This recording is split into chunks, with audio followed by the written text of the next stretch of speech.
എല്ലാവർക്കും നമസ്കാരം. ഞാൻ ഒരു കഥ ചൊല്ലട്ടുമാ. സ്വപ്നം കാണാൻ ദാരിദ്ര്യം ഒരു തടസ്സമല്ല എന്ന് തെളിയിച്ച ഒരു വ്യക്തിയെ കുറിച്ചാണ് എനിക്കിന്ന് പറയാനുള്ളത്. ഈ ഫോട്ടോയിൽ കാണുന്ന വ്യക്തിയെ നമുക്ക് എല്ലാവർക്കും അറിയാമല്ലോ. അതായത് സിവിൽ സർവീസ് പരീക്ഷയിൽ നമ്മുടെ കേരളത്തിൽ നിന്നും 57ാമത് റാങ്കും കേരളത്തിന്റെ 1ാമത് റാങ്കുകാരിയുമായ ശ്രീജയെ കുറിച്ചാണ് എനിക്കിന്ന് പറയാനുള്ളത്. ശ്രീജയുടെ കുറെ ഇന്റർവ്യൂകളും ശ്രീജയുടെ അച്ഛന്റെയും അമ്മയുടെയും ഫാമിലിയുടെ ഇന്റർവ്യൂകളും ഒക്കെ ഞാൻ കണ്ടു. അപ്പൊ അതിനകത്തുനിന്ന് എനിക്ക് മനസ്സിലായ ഒരു കാര്യം, എന്റെ കുറച്ച് ഫോളോവേഴ്സിനെങ്കിലും അല്ലെങ്കിൽ എന്റെ വീഡിയോ കാണുന്ന കുറച്ച് പേർക്ക് കൂടി ഷെയർ ചെയ്യണമെന്ന് എനിക്ക് തോന്നി. കാരണം ശ്രീജ എന്ന് പറയുന്നത് ഇന്ന് നമ്മുടെ സൊസൈറ്റിയിൽ, കാരണം ഒരു അധ്യാപിക കൂടി ആയതുകൊണ്ട് എനിക്ക് കുറച്ച് ആധികാരികമായി പറയാൻ കഴിയും, നമ്മുടെ വിദ്യാർത്ഥികൾക്കെല്ലാം ഒരു പ്രചോദനമാണ്. വിദ്യാർത്ഥികൾക്ക് മാത്രമല്ല, രക്ഷകർത്താക്കൾക്കും പ്രചോദനമാണെന്ന് തന്നെ ഞാൻ പറയുള്ളൂ. കാരണം ഒരു കൂലിപ്പണിക്കാരനായ അച്ഛൻ എന്ത് ജോലിയും ചെയ്യും എന്നാ പുള്ളി പറയുന്നത്. എന്ത് ജോലിക്കും പോകുന്ന ഒരു അച്ഛൻ, ആ അച്ഛന്റെ സാധാരണക്കാരിയായ ഒരു മകൾ. ആ ഇന്റർവ്യൂ ഒക്കെ കാണുമ്പോൾ നമ്മൾക്ക് മനസ്സിലാവും, ദിവസവും കിട്ടുന്ന 500 1000 രൂപ അന്നന്ന് വീട്ടിൽ കൊണ്ട് ഏൽപ്പിക്കുന്ന സാധാരണക്കാരായ ഒരു അച്ഛന്റെയും അമ്മയുടെയും മകൾ. അമ്മ എന്ന് പറയുന്നത് ഒരു ആസ്മ പേഷ്യന്റ് ആണെന്ന് ഇടയ്ക്ക് പറയുന്നത് കേട്ടു. അച്ഛൻ ഓരോ ദിവസവും ജോലി ചെയ്യുന്ന തുച്ഛമായ വരുമാനത്തിൽ നിന്നും പഠിക്കുകയും വീട്ടിലെ സാഹചര്യങ്ങളോട് പൊരുത്തി അമിത ആർഭാടങ്ങൾ ഒന്നുമില്ലാതെ ജീവിക്കുകയും ചെയ്ത ഒരു വ്യക്തിയാണ് ശ്രീജ എന്ന് പറയുന്നത്. പക്ഷേ ശ്രീജയുടെ സ്വപ്നങ്ങൾക്ക് ഒരു ചന്ദ്രനോളം വലിപ്പമുണ്ടായിരുന്നു. ആ ചന്ദ്രനോളം വലിപ്പം ഉണ്ടായിരുന്നത് കൊണ്ട് ശ്രീജയ്ക്ക് അതിനിടയിൽ ഒരു നക്ഷത്രമെങ്കിലും ആവാൻ പറ്റുമെന്നൊരു പ്രതീക്ഷയുണ്ടായിരുന്നു. അതിലെ ഏറ്റവും ടോപ്പ് നക്ഷത്രം തന്നെ ശ്രീജ ആയിരിക്കുകയാണ്. നമ്മുടെ എല്ലാവരുടെയും മനസ്സിൽ ശ്രീജ ഇന്നൊരു തിളങ്ങി നിൽക്കുന്ന നക്ഷത്രമാണ്. അതായത് നമ്മള് ചില സ്റ്റാർസുകൾ കണ്ടിട്ടില്ല, ഒരു സ്പെഷ്യലായിട്ട് തിളക്കും ചില സ്റ്റാർസുകൾക്ക് നമുക്ക് ആകാശത്തേക്ക് നോക്കുമ്പോൾ തോന്നും. അതുപോലെ ഇപ്പൊ കേരളത്തിൽ നിന്ന് നോക്കിക്കഴിഞ്ഞാൽ കാണുന്ന ഒരു സ്പെഷ്യൽ തിളക്കമുള്ള സ്റ്റാർ തന്നെയാണ് ശ്രീജ എന്ന് പറയുന്നത്. ശ്രീജയുടെ സ്വപ്നങ്ങൾക്ക് ഒരു ശ്രീജ എഴുതി വെച്ചിരുന്ന ശ്രീജയുടെ കണക്കുകൂട്ടലുകൾ പോലെ തന്നെ വളരെ മനോഹരമായ ഒരു കഥ കൂടിയുണ്ട്. അതായത് 2026 ഞാൻ IFS നേടുമെന്ന് ശ്രീജയുടെ സ്റ്റഡി റൂമിലെ ഭിത്തിയിൽ ശ്രീജ എഴുതി വെച്ചിരുന്നു. അതുപോലെ ശ്രീജ അത് നേടുകയും ചെയ്തു. 2024 ആ സിവിൽ സർവീസിന്റെ പ്രിപ്പറേഷൻ തുടങ്ങുന്ന സമയത്ത് തന്നെ ശ്രീജ അത് എഴുതി വെച്ചിരുന്നു. അതായത് ഞാൻ 2024 ഇത് നേടുമെന്നും ഒറ്റത്തവണ മാത്രമേ ഞാൻ പരീക്ഷ എഴുതുകയുള്ളൂ. അതിനുശേഷം 2035 തന്നെ എന്റെ വീട് റിനോവേഷൻ ചെയ്യണമെന്നും അതുപോലെ കല്യാണം കഴിക്കണമെന്നും കുട്ടികൾ ഉണ്ടാവണമെന്നൊക്കെയുള്ള സാധാരണ ഏത് സ്ത്രീയെയും പോലുള്ള എല്ലാ ആഗ്രഹങ്ങളും സാധാരണ ഒരു പെൺകുട്ടിയായി ഇന്ന് ശ്രീജ ചെയ്തു വെച്ചിരുന്നു. അതില് ഏറ്റവും എത്തിപ്പിടിക്കാൻ കഴിയില്ല എന്ന് നമ്മളെല്ലാവരും വിചാരിക്കുന്ന ഒരു വിജയം ശ്രീജ എത്തിപ്പിടിച്ചു കഴിഞ്ഞു. അതായത് 2026 തുടക്കത്തിൽ തന്നെ ശ്രീജ IFS നേടിയിരിക്കുന്നു. ഇന്ത്യൻ ഫോറിൻ സർവീസിലേക്ക് ശ്രീജയ്ക്കിനി പോസ്റ്റിംഗ് ആവും. നമ്മളൊന്ന് ആലോചിച്ച് നോക്കിയേ, ഇതൊക്കെയല്ലേ മക്കളെ ലഹരി എന്ന് പറയുന്നത്? ഇതൊക്കെയല്ലേ നമ്മുടെ പേരൻസിന് നമുക്ക് കൊടുക്കാൻ പറ്റുന്ന, അവരെ ഇത്രയും പ്രൗഡ് ആക്കാൻ പറ്റുക, അല്ലെങ്കിൽ അവർക്ക് കൊടുക്കാൻ പറ്റുന്ന ഏറ്റവും വലിയ ഒരു റിസൾട്ട് എന്ന് പറയുന്നത് ഇത് തന്നെയല്ലേ?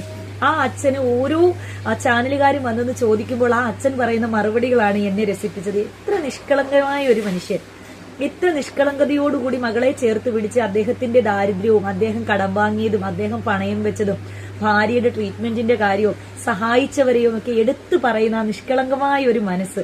ഈ കാലഘട്ടത്തിൽ ഇങ്ങനത്തേക്ക് അച്ഛന്മാരെ കാണുന്നതിന് നമുക്ക് എന്ത് പറയുന്നത്, എന്തോ ഒരു ഭയങ്കര ഒരു സന്തോഷം. എനിക്കാണെങ്കിൽ സത്യം തന്നെ ആ മനുഷ്യനെ ഒന്ന് ചേർത്ത് പിടിക്കണമെന്ന് വരെ തോന്നിപ്പോയി ആ സംസാരം കേട്ടിട്ട്. സഹായിച്ചവരെയൊക്കെ എടുത്ത് പറയുന്നുണ്ട്, അളിയന്മാർ സഹായിച്ചു എന്ന് പറയുന്നു. എന്റെ കയ്യിൽ ഇന്നുള്ളത് ആകെ 200 രൂപയാണ്. ഇപ്പോൾ റിസൾട്ട് വന്ന സമയത്ത് അപ്പോൾ എന്റെ അനിയൻ വന്നിട്ട് എനിക്ക് 500 രൂപ കൊണ്ടു തന്നു. എനിക്ക് ബാങ്ക് അക്കൗണ്ടോ കാര്യങ്ങളോ ഒന്നുമില്ല. കിട്ടുന്ന പൈസ വീട്ടിൽ കൊണ്ട് കൊടുക്കും. ഭാര്യ കുടുംബശ്രീന്നും ഒക്കെ ചെറിയ ലോണുകൾ എടുക്കും. 1-2 മാലയൊക്കെ ഉണ്ട്. അത് തിരിച്ചും മറിച്ചും കാർഷിക ലോൺ വെച്ചും പണയം വെച്ചും പോസ്റ്റ് ഓഫീസിൽ ചെറിയ ചിട്ടി കെട്ടി ആ പൈസ പിടിച്ചുമൊക്കെയാണ് ഈ കുഞ്ഞിന്റെ ഫീസ് അടയ്ക്കുകയും പഠിപ്പിക്കുകയും ഒക്കെ ചെയ്തിരുന്നത്. അവസാനം ഇന്റർവ്യൂവിന് പോകാൻ നേരത്ത് ചെറിയ സഹായം പള്ളിയിൽ നിന്നും ചെയ്തതുകൊണ്ടാണ് ഇന്റർവ്യൂവിന് പോകാനും എത്തിപ്പെടാനും ഒക്കെ പറ്റിയതെന്നുള്ള വളരെ വിശദമായിട്ട് ആ കുടുംബത്തിന്റെ ഓരോ പൊട്ടും പൊടിയും ദാരിദ്ര്യത്തിന്റെ കണക്കും ആ അച്ഛൻ എടുത്തു പറയുന്നത് നമ്മൾ കേട്ടു. ചില അച്ഛന്മാരൊക്കെ ഈ വന്ന കാലഘട്ടത്തില് കള്ളും കുടിച്ച് അല്ലെങ്കിൽ വീടും നോക്കാതെ ഇങ്ങനെ നടക്കുന്ന ചില പേരൻസ് ഉണ്ട്. എനിക്കത് അറിയാവുന്നത് കൊണ്ടാണ് ഞാൻ എടുത്തു പറയുന്നത്. അവര് പറയും, എനിക്ക് നിർവാഹമില്ല, എന്റെ കയ്യിൽ പൈസയില്ല, എന്റെ കയ്യിൽ സാമ്പത്തികമില്ല, എനിക്ക് പഠിപ്പിക്കാൻ പറ്റത്തില്ല എന്നൊക്കെ പറയുന്ന പേരൻസിനോട് തന്നെ എനിക്ക് പറയാനുള്ളത്, കുട്ടികൾക്കൊരു ലക്ഷ്യമുണ്ടെങ്കിൽ അവരുടെ കൂടെ എത്താൻ സാമ്പത്തികമല്ല നമ്മുടെ കയ്യിൽ വേണ്ടത്. ഞാനുണ്ട്, നിനക്ക് പറ്റുന്ന രീതിയിൽ നീ ചെയ്തോ, എന്നെക്കൊണ്ട് പറ്റുന്ന രീതിയിൽ നമ്മൾ സഹായിക്കാം. അതായത് നമുക്കൊരു ആഗ്രഹമുണ്ടെങ്കിൽ അവിടെ എത്തിച്ചേരാൻ വേണ്ടി ഈ ലോകം മുഴുവൻ നമുക്കൊപ്പം നിൽക്കും. ആ അച്ഛനും അമ്മയും ചേർന്ന് സപ്പോർട്ട് ചെയ്ത് നിന്നപ്പോൾ ആ ചുറ്റുപാടുമുള്ള പലരും അവരെ സഹായിച്ചു. ആ സഹായത്തിനൊടുവിൽ ശ്രീജ എത്തിച്ചേർന്നത് ഇന്ത്യയുടെ പരമോന്നതമായ ഒരു സ്പേസിലേക്കാണ്. അതായത് നമുക്ക് എല്ലാവർക്കും സ്വപ്നം കാണാൻ പറ്റുന്ന എന്താ പറയുക, സ്വപ്നം ചിലരൊക്കെ കാണുമെങ്കിലും അവിടെ എത്തിപ്പെടാൻ ആർക്കും പറ്റിയിട്ടില്ല, പലർക്കും. പക്ഷേ ശ്രീജ കണ്ട സ്വപ്നം എന്ന് പറഞ്ഞാൽ അവിടെ എത്തിച്ചേരണം എന്നുള്ള ഒരു ഉറച്ച ദൃഢനിശ്ചയത്തോടു കൂടിയുള്ള ഒരു സ്വപ്നമായിരുന്നു. ആ അച്ഛനും അമ്മയും ഓരോന്ന് പറയുമ്പോൾ നടുക്ക് നിന്ന് വളരെ നിഷ്കളങ്കമായി ചിരിക്കുന്ന ശ്രീജ. ഞാൻ ആലോചിച്ചു, ഈ കുട്ടിക്കാണോ IFS കിട്ടിയത്, ഈ കുട്ടിയാണോ സിവിൽ സർവീസ് റാങ്ക് 57 റാങ്ക് വാങ്ങിയതെന്നൊക്കെ. നമ്മൾ സാധാരണക്കാരിയായ ഒരു പെൺകുട്ടി സാരിയൊക്കെ കൊടുത്ത് ആ ഇന്റർവ്യൂവിന് ഇരിക്കുന്നത് കണ്ടപ്പോഴും ഞാൻ ആലോചിച്ചു, ഇത്രയും സാധാരണക്കാര്, അപ്പോ നമുക്ക് എല്ലാവർക്കും എത്തിപ്പെടാൻ പറ്റുന്നതേ ഉള്ളൂ. ഞാൻ വീണ്ടും എന്റെ ഇപ്പോഴത്തെ തലമുറയിലെ മക്കളെ ഒന്നുകൂടി ഓർമ്മിപ്പിക്കുന്നു, എന്റെ പൊന്നു മക്കളെ, ഇതൊക്കെയാണ് ലഹരി.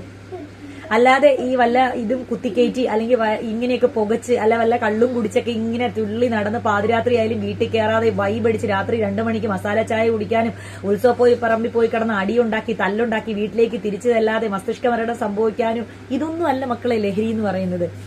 ഇതുപോലെ ഓരോ ലക്ഷ്യങ്ങൾ നമുക്കുണ്ടായിരിക്കണം. ആ ലക്ഷ്യത്തിന് പുറകെ നമ്മൾ പായണം, ഉറക്കമില്ലാതെ പായണം. അതിനപ്പുറം ആ ലക്ഷ്യം നമ്മുടെ കൈകളിലേക്ക് എത്തുമ്പോഴുള്ള ആ ഒരു ലഹരിയില്ലേ എന്റെ പൊന്നു മക്കളെ, അതിന്റെ മനോഹാരിത എന്ന് പറഞ്ഞാലുണ്ടല്ലോ നമുക്ക് പറഞ്ഞറിയിക്കാൻ പറ്റത്തില്ല. നമ്മളിലെ എന്തോ രുചിയേറിയ ആഹാരമൊക്കെ കഴിക്കുമ്പോൾ നമ്മൾ പറയില്ലേ, എന്റെ സാറേ, ആ ഒരു വൈബായിരിക്കും എന്റെ പൊന്നു മക്കളെ. എന്റെ ശ്രീജയ്ക്ക് എല്ലാവിധ ആശംസകളും നേരുന്നു. നമ്മുടെ കേരളത്തിന്റെ മുത്താണ് ശ്രീജ എന്ന് പറയുന്നത്, അഭിമാനമാണ്. അത് നമ്മുടെ കേരളത്തിൽ നിന്നൊക്കെ ഒരുപാട് പേര് സിവിൽ സർവീസ് നേടിയിട്ടുണ്ട്. ഏറ്റവും പ്രായം കുറഞ്ഞ് 21ാമത്തെ വയസ്സിൽ തന്നെ സിവിൽ സർവീസ് നേടിയ സുശ്രീ എന്റെ വിദ്യാർത്ഥി കൂടിയാണ്. ഞാൻ കോളേജിൽ പഠിപ്പിച്ചിട്ടുണ്ട് സുശ്രീയെ. 21ാമത്തെ വയസ്സിലാണ് സുശ്രീക്ക് IPS കിട്ടുന്നത്. പക്ഷേ അതൊക്കെ തന്നെ സുശ്രീയുടെ അച്ഛന് ഫിനാൻഷ്യൽ സ്റ്റെബിലിറ്റി ഒക്കെ ഉണ്ടായിരുന്നു. എന്നാൽ അതൊക്കെ തന്നെ നമ്മൾ അഭിമാനത്തോടു കൂടി ആഘോഷിച്ച കാര്യമാണ്. പക്ഷേ എങ്കിലും ശ്രീജയുടെ വിജയം എന്ന് പറയുന്നത് ഒരു വേറിട്ട വിജയമാണ്. അത് നമുക്ക് എല്ലാവർക്കും മനസ്സിലാവും അതെന്താണെന്നുള്ള കാര്യം. അപ്പോ നിങ്ങളുടെ ഇതിനു വേണ്ടിയുള്ള അഭിപ്രായങ്ങൾ ഇതുവരെ ഞാൻ ഒരു വീഡിയോയിൽ ആരോടും പറഞ്ഞിട്ടില്ല. പക്ഷേ എങ്കിലും ഈ വീഡിയോയെക്കുറിച്ചും ശ്രീജയെക്കുറിച്ചും നിങ്ങൾക്ക് ഇനി എന്തൊക്കെ നമ്മുടെ പുതിയ തലമുറയുള്ള കുട്ടികൾക്ക് കൊടുക്കാനുള്ള ഉപദേശവും കാര്യങ്ങളൊക്കെ നിങ്ങൾ എല്ലാവരും കമന്റ് ചെയ്യണം കേട്ടോ. അപ്പോൾ ഇത്രേ എനിക്ക് പറയാനുള്ളൂ. എനിക്ക് ഇതിനെ കുറിച്ചൊരു വീഡിയോ ചെയ്തില്ലെങ്കിൽ ഞാൻ ഒരു പബ്ലിക് ടോക്കറായി എനിക്ക് എന്താ പറയുന്നത്, ഇതുപോലുള്ള കാര്യങ്ങളാണ് നമ്മൾ എല്ലാവരിലേക്ക് എത്തിക്കേണ്ടത്. ഇതൊക്കെയാണ് നമ്മൾ വീഡിയോ ആയിട്ട് ചെയ്ത് 10 പേരിലേക്ക് എത്തിക്കേണ്ടതെന്ന് എനിക്ക് തോന്നിയത് കൊണ്ടാണ് ഞാൻ ഈ വീഡിയോ ചെയ്തത് കേട്ടോ. അപ്പോൾ ശ്രീജയ്ക്ക് എല്ലാ വിജയാശംസകളും നേരുന്നു. ഇനിയും ഒരുപാട് ഉയരങ്ങളിലേക്ക് ശ്രീജയുടെ ആഗ്രഹം പോലെ തന്നെ വീട് ശരിയാക്കാനും നല്ലൊരു കുടുംബജീവിതവും അതുപോലെ അച്ഛനെയും അമ്മയും നല്ല രീതിയിൽ നോക്കാനും, അനിയൻ പഠിക്കുന്നു എന്ന് പറഞ്ഞല്ലോ ലോയോള കോളേജിൽ, അനിയനെ നല്ല രീതിയിൽ പഠിപ്പിക്കാനും ഒക്കെ ശ്രീജയ്ക്ക് കഴിയട്ടെ എന്ന് ആത്മാർത്ഥമായി പ്രാർത്ഥിക്കുന്നു. Thank you.